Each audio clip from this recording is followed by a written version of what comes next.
नमस्कार। दस्तक साहित्य संसार के इस प्रतिष्ठित मंच पर हम आप सभी साहित्य अनुरागियों का पुनः हृदय से स्वागत करते हैं। इस मंच के माध्यम से राष्ट्रीय एवं अंतर्राष्ट्रीय स्तर पर ख्याति प्राप्त कवि एवं साहित्यकारों की रचनाओं और उनकी विशिष्ट उपलब्धियों को लेकर हम आपके सम्मुख निरंतर ही आने का प्रयास कर रहे हैं। तो आइए इसी क्रम में आज मंच पर हम स्वागत करते हैं चर्चित साहित्यकार नमिता सिंह जी का। नमिता सिंह का जन्म बिहार में हुआ था। वर्तमान समय में यह अहमदाबाद गुजरात की रहवासी हैं। इन्होंने इतिहास विषय से परास्नातक के साथ ही कंप्यूटर कोर्स तथा उर्दू सर्टिफिकेट कोर्स भी किया है। पेशे से प्राध्यापिका नमिता सिंह के कई साझा संकलन प्रकाशित हैं और इनमें प्रमुख हैं मेरे दस्तखत, काव्य अमृत, काव्य पथ पर, स्याही की आवाज एवं यूएसए से प्रकाशित संग्रह कृष्ण काव्य पीयूष। इनके कई लेख और कविताएं, गीत गजल आदि साहित्यनामा, संगिनी, शब्द प्रवाह, प्रखर गूंज, चिकीर्षा, लोकमित्र, निर्दलीय, cold field mirror, women express आदि पत्र पत्रिकाओं में प्रकाशित हैं। इन्होंने विभिन्न राष्ट्रीय और अंतर्राष्ट्रीय मंचों से अपनी काव्य पाठ की प्रस्तुति दी है, जिनमें प्रमुख हैं राष्ट्रीय महिला काव्य मंच, राष्ट्रीय वरिष्ठ नागरिक काव्य मंच, अमेरिका से कृष्ण काव्य पीयूष मंच, साहित्य विकास मंच और संस्कार भारती वाराणसी मंच आदि। इनकी लेखनी को विभिन्न पुरस्कार और सम्मानों से सम्मानित किया गया है। इनमें प्रमुख हैं साहित्य गौरव सम्मान गुजरात से, उत्कृष्ट सृजन सम्मान छत्तीसगढ़ से, उत्कृष्ट रचना सम्मान छत्तीसगढ़ से तथा साहित्यनामा सम्मान। इसके साथ ही वरिष्ठ साहित्यकार नमिता सिंह जी को हिंदी अकादमी मुंबई द्वारा काव्य भूषण सम्मान तथा भव्या फाउंडेशन जयपुर राजस्थान द्वारा राष्ट्र गौरव सम्मान प्राप्त है। तो आइए सुनते हैं नमिता सिंह जी की लघु कथा पाठ का वाचन। नमस्कार, मैं नमिता सिंह आराधना अहमदाबाद से। आज मैं आप सबके लिए अपनी एक स्वरचित लघु कथा लेकर आई हूँ, जिसका शीर्षक है अपनी गलती का एहसास। तो सुनिए मेरी लघु कथा गलती का एहसास। कमरे की हालत देखी है, खिलौने, किताबें सब तितर बितर। आखिर मैं कितना काम करूं, थक जाती हूं मैं भी। 1000 बार समझाया है, फिर भी बार बार यही करते हो। माया जोर जोर से अपने 7 साल के बेटे रोहन पर चिल्ला रही थी और फिर चटाक से एक चाटा लगा दिया। बच्चों की गलती पर उनकी पिटाई करना हमारे देश की परंपरा सी रही है। माता पिता बच्चे की मानसिक स्थिति जानने की कोशिश नहीं करते और चाबुक चला देते हैं। ऐसा ही कुछ माया भी अक्सर अपने बेटे रोहन के साथ किया करती थी, क्योंकि बचपन में उसके स्वयं के साथ भी यही किया गया था। थप्पड़ पड़ते ही रोहन जोर जोर से रोने लगा। उसके रोने में बहुत दर्द था। रोते रोते वह कह रहा था, आखिर मैं कहाँ जाऊँ? स्कूल में भी सब टीचर्स डांटते हैं, घर में भी वही होता है, कोई प्यार से बात नहीं करता। आखिर मैं जाऊँ तो कहाँ जाऊँ? वह बहुत बुरी तरह बिलख बिलख कर रो रहा था। माया को अपनी गलती का एहसास हुआ। उसने सोचा, आखिर इन बच्चों का हमारे सिवा और है ही कौन? हम उन्हें प्यार नहीं देंगे तो और कौन देगा? प्यार की ज़रूरत तो हर किसी को होती है, चाहे वो इंसान हो या जानवर।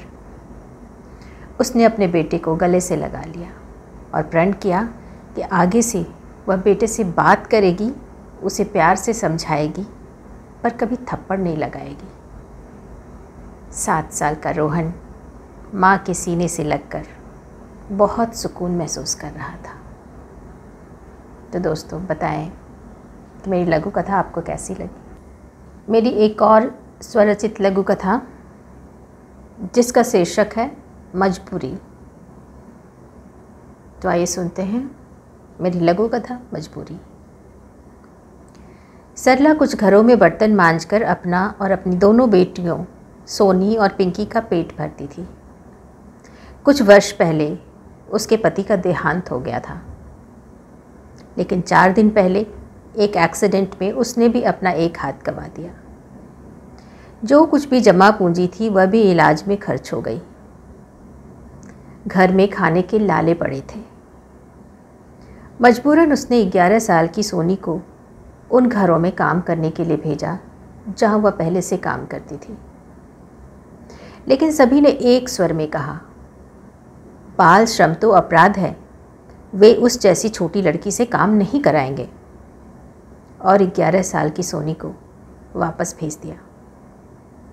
सोनी के पेट में भूख से मरोड़ उठ रही थी। उसके दिमाग में घर के खाली बर्तन और कनस्तर घूम रहे थे। घर में खाने को कुछ भी नहीं था। मन ही मन वह सोचने पर मजबूर हो गई, बाल श्रम तो अपराध है, लेकिन क्या उस जैसे गरीब बच्चों को भूख नहीं लगती?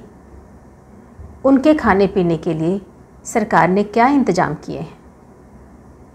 और जिन बच्चों के माँ बाप नहीं होते या बीमार होते हैं, उनका क्या? बीमार माँ की दवाइयाँ कहाँ से आएंगी? वह इसी उधेड़ बुन में चली जा रही थी। उसकी भूख असहा हो चली थी। तभी उसने सड़क के उस पार भीख मांगते कुछ बच्चों को देखा। तो क्या वह भी? उसके कदम वहीं ठिठक गए। पर इसके सिवा कोई चारा भी नहीं था। अपना और अपने परिवार का कुछ तो पेट भर पाऊंगी, वरना हम सब भूखे मर जाएंगे। वह मन ही मन बुदबुदा रही थी और उसके कदम अनायास ही उन बच्चों की तरफ बढ़ चले। धन्यवाद। नमस्कार, मैं नमिता सिंह आराधना अहमदाबाद से। आज मैं आपके सामने एक लघु कथा का वाचन करने जा रही हूँ। यह लघु कथा मेरी लिखी हुई नहीं है, बल्कि यह दीप्ति सिंह जी की लिखी हुई लघु कथा है, जिसे ओम नीरव जी ने सम्मानित किया है। अक्सर लोग लघु कथा को छोटी कहानी समझते हैं, लेकिन लघु कथा एक अलग विधा है जो कहानी से इतर होती है। लघु कथा का उद्देश्य पाठकों के मन पर एक गहरी छाप छोड़ना होता है। इसका अंत कुछ ऐसे होता है कि पाठक उस विषय पर सोचने के लिए विवश हो जाता है। तो आइए सुनते हैं दीप्ति सिंह जी की लिखी हुई लघु कथा, जिसका शीर्षक है निवाला। खाने का डब्बा खोलकर सड़क की तरफ पीठ करके पहला निवाला मुंह में डाला ही था कि एक जनानी आवाज़ सुनाई दी, भैया, हमें ज़रा अपनी अटैची की चेन सही करवानी है, कर दोगे? वो तो भला हो भाई साहब का जो मुझ जैसों को अपनी साड़ी शोरूम के चबूतरे पर सिलाई मशीन रखने दी, वरना कौन अपनी रोजी रोटी की चमक कम करना चाहता है। मैं एक चटाई बिछाकर सिलाई मशीन रखकर ग्राहकों की अटैची बैग की चेन बदलकर अपने बीवी बच्चों का पेट पालता था। मुझे पता था ग्राहक भगवान का रूप होते हैं, अतः शीघ्रता से मुड़ा। शायद मेरे मुख पर रोटी के कण या मेरा खुला डब्बा उन बहन जी को दिख गया। अरे भैया, तुम तो खाना खा रहे हो, रहने दो, बहन जी ने विनम्रता से कहा। बहन जी, तुम अटैची दो, 10 मिनट में चेन लगाता हूँ, मैं डिब्बा बंद करते हुए बोला, क्योंकि मुझे पता था आगे एक छोटी सी दुकान खुल गई है जहाँ पर खुद दुकानदार कारीगर है, यानी मेरी जरा सी चूक मेरे ग्राहक का पैर मोड़ सकती है। अरे भैया, जिस पेट के लिए दिन रात एक कर देते हो, उसी पेट को भूख रख कर काम करोगे? इस पेट की वजह से तो दुनिया में इतनी मारकाट मची हुई है। चलो पहले खाना खाओ, बहन जी मुझे समझाते हुए बोली। ग्राहक खोने के डर से मैं पहले अटैची में चेन लगाना चाहता था। तुम्हें मेरी बात पर विश्वास नहीं है? लो, मैं बाकी की खरीदारी बाद में करूँगी, पहले तुम खाना खाओ। बहन जी एक बैग को खिसकाकर सिकुड़ कर मेरी चटाई पर बैठ गई और अटैची अपनी गोद में रख लिया। मैंने सड़क की तरफ पीठ करके निवाला मुंह में डाला तो ऐसा महसूस हुआ साक्षात भगवान मेरे मुख में निवाला डाल रहे हैं। आप बताइए कि आपको ये लघु कथा कैसी लगी। धन्यवाद।